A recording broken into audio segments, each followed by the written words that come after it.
Survival in the piano trade requires resourcefulness. We're sort of like farmers or sailors. We've got a kit in somebody's house. It has what it has. We have a problem we haven't seen before. We figure out a method of solving it. Hi, my name is Chris Brown. I'm a registered piano technician with the Piano Technicians Guild and a member of MPT when I started in 1977. Things were at a kind of a sorry ebb, and the typical work that came out of assembling those parts was terrible.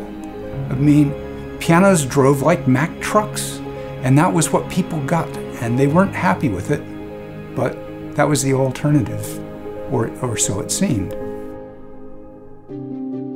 So I was faced with the problem of solving how to set up on the bench and how to create a bench to manipulate the action that would be both stable and adjust to all the variable specifications of width and depth and height of actions that one might have to work on. And as I went out and gave classes and socialized with my peers, I discovered that the problems that I had were pretty universal.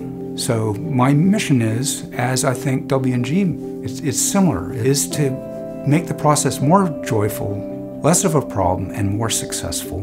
And I think W&G has been a leader in encouraging smart people with great talent and imagination to make things for them or to share with them the things that they have made and then make it available to us, the piano technician public. The parts, there are another realm of W&G's contribution that I really appreciate.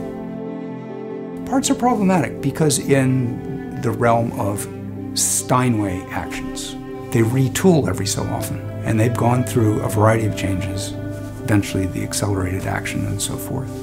And so you have all these variations, and to have a set of parts, for instance the whipping, where I can put the heel where I want it, where I can have a slightly taller heel for my sharps to help bridge the geometry difference between my sharps and naturals.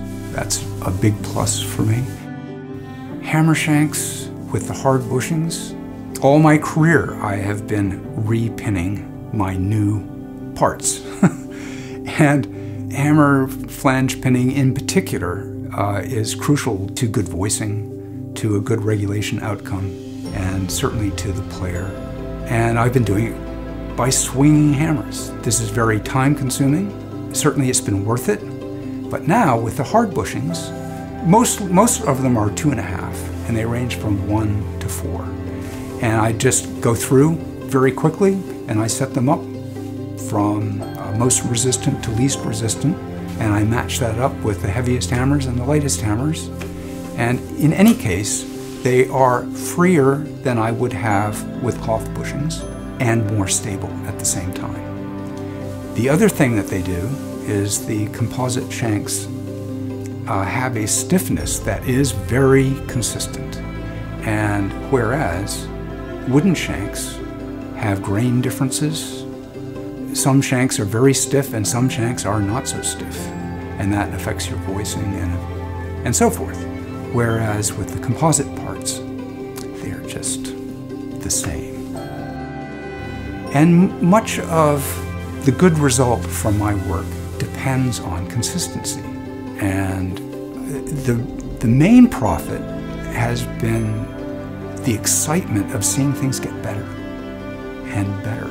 It happens in somewhat small increments, but looking back over my 42 years, wow, it's been a surge. We're on the crest of a kind of an exciting time, and many thanks to W&G for sharing their energy and encouraging ours.